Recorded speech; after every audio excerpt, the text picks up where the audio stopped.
Salut tout le monde, j'espère que vous allez bien. J'ai sorti mon oracle de Béline qui est un oracle que j'apprécie particulièrement. J'aime bien tirer quelques cartes de temps en temps. Et dernièrement, dans mes tirages, ressort très souvent cette carte.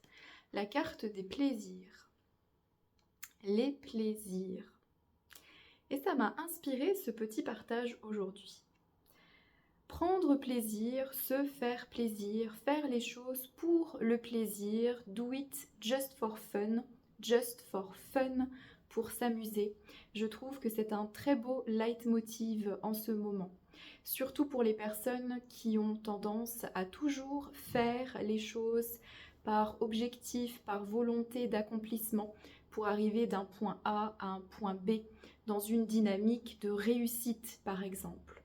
Parfois, on peut se détacher et c'est tant mieux d'ailleurs parce que ça apporte beaucoup plus de détente et de légèreté dans le quotidien, de l'idée de l'objectif, de l'idée d'arriver à quelque chose et non pas de se dire je le fais pour dans un but, mais je le fais parce que ça me fait plaisir, juste pour le plaisir, comme dans la chanson d'Herbert Léonard. Ce n'est pas toujours évident quand on a été habitué à être dans un rythme où on veut acquérir, obtenir, réussir, où on a toujours fourni énormément d'efforts pour atteindre nos objectifs, de se dire je le fais juste comme ça, juste parce que ça me plaît, juste parce que j'en ai envie, parce que ça me procure du plaisir. Et puis aussi, on a cette idée que le plaisir, c'est quelque chose qu'on ne doit pas trop pratiquer, notamment dans certains courants de pensée philosophiques, où le plaisir est associé à l'idée du dévergondage, à l'idée d'un homme qui serait un peu perdu dans la vie, qui serait uniquement axé, dont la pensée serait uniquement axée sur l'idée de satisfaire son plaisir immédiat, et on oppose cette idée à l'idée de l'homme accompli, de l'homme déterminé, de l'homme vertueux qui justement ne va pas chercher à combler et à satisfaire ses plaisirs, mais va aller vers des objectifs, on va dire, un peu plus ambitieux, dans une dynamique un peu plus stricte, un peu plus rigide. Moi, je pense que l'équilibre des deux est souhaitable, je pense qu'un juste milieu est envisageable, on peut effectivement penser à des objectifs à long terme, on peut réaliser certaines ambitions et se donner les moyens, et en même temps se faire plaisir au quotidien. Parce que ça nous fait du bien, tout simplement. Et puis parce que ça nous permet aussi de sortir de cette idée qu'il faut.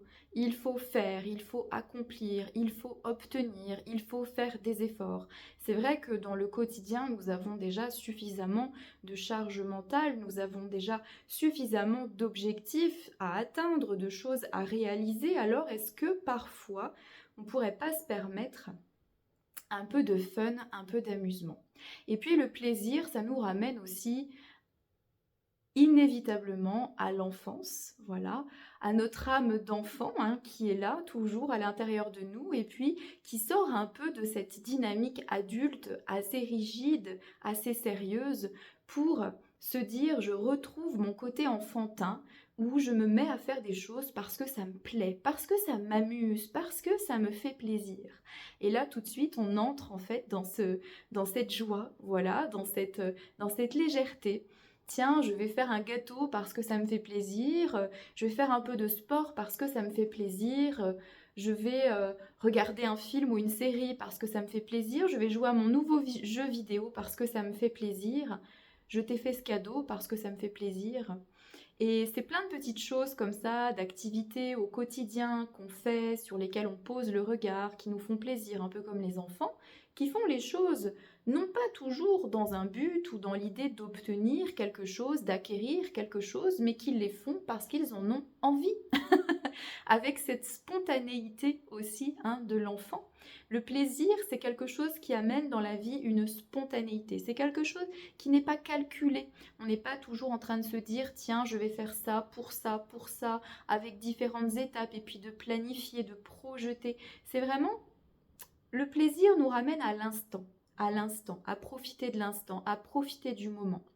C'est pour ça que j'aime beaucoup cette carte-là. Et quand je la tire, je sais que je suis alors invitée justement à être dans les plaisirs. Et souvent, elle est associée, cette carte, à la carte les passions, que je n'ai pas forcément là sous la main.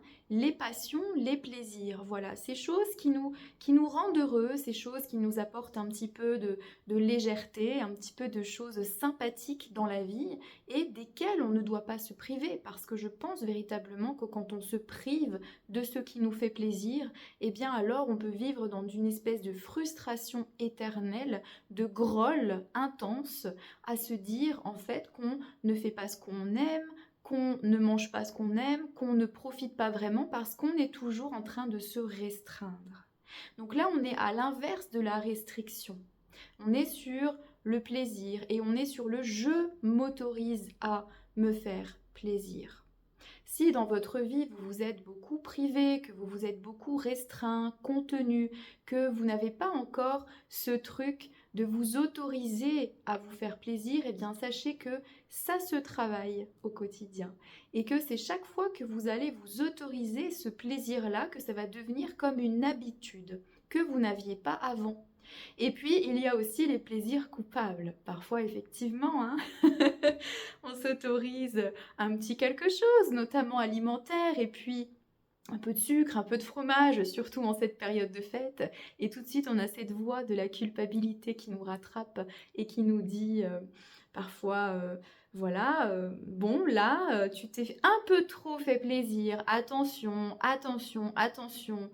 Moi, je crois que parfois, il faut savoir mettre cette petite voix de la culpabilité de côté, lui dire « Eh oh, laisse-moi profiter, je sais ce que je fais, je me fais plaisir et je connais mes limites, je sais à partir de quel moment je serai dans l'excès. » Et c'est ça le plus important, hein, de savoir à quel moment est-ce que je passe du plaisir à l'excès, c'est-à-dire au trop. Mais je crois que nous avons raison quand même de nous laisser un petit peu aller dans cette dynamique de plaisir parce que dans notre existence, c'est très important. Donc je vous souhaite de vous faire plaisir en cette période de fête et en toute autre occasion que vous pourrez trouver dans votre quotidien. De bien sûr ne pas culpabiliser de vous faire plaisir et d'avoir ce truc de vous autoriser à faire les choses just for fun parce que ça m'amuse, parce que ça me plaît.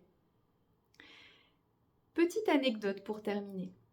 Il y avait quelqu'un, un camarade de classe à moi à l'époque, qui a passé plusieurs fois le baccalauréat. Et il a passé au moins 3 ou 4 bacs différents. Tous les ans, il passait un bac différent. Il les a tous eus.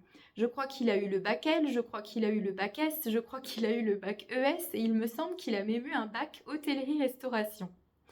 À l'époque, tout le monde se moquait de lui et ne comprenait pas pourquoi il avait cette obsession de passer à chaque fois des concours différents. Pour les gens, ça ne servait à rien, ils trouvaient ça bizarre.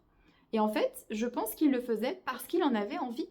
Parce que ça lui faisait plaisir de passer des baccalauréats différents, de réviser systématiquement. Alors ça ne veut pas dire que dans sa vie, il a été dans l'hôtellerie-restauration, il a fait quelque chose en rapport avec l'économie ou les sciences, parce que je crois même qu'il est devenu professeur d'anglais. Mais en tout cas, il l'a fait parce qu'il en avait envie. Donc je trouve que ça illustre très bien cette idée de parfois on peut même s'autoriser à passer des concours, des examens, des diplômes si on en a envie, pas forcément pour faire quelque chose de ça ou pour accomplir quelque chose, mais parce que ça nous plaît. Il y a tellement de perspectives, tellement de possibilités, on peut faire tellement de choses aujourd'hui.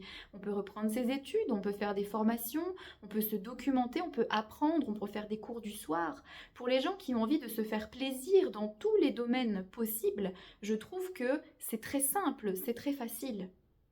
Et peut-être plutôt que de se dire, eh ben tiens, je vais me mettre à faire 3 ou 4 heures de sport par semaine avec une dynamique assez rigide, etc. On peut se dire, bah tiens, aujourd'hui j'ai envie de faire de la danse, et puis demain j'ai envie de faire autre chose, et puis là du badminton, et puis du tennis. Et s'autoriser peut-être aussi à changer dans ses plaisirs, à varier les plaisirs. Eh bien, à méditer. Merci de m'avoir écouté dans cette vidéo. J'étais contente de passer ce petit temps avec vous. À bientôt et prenez soin de vous.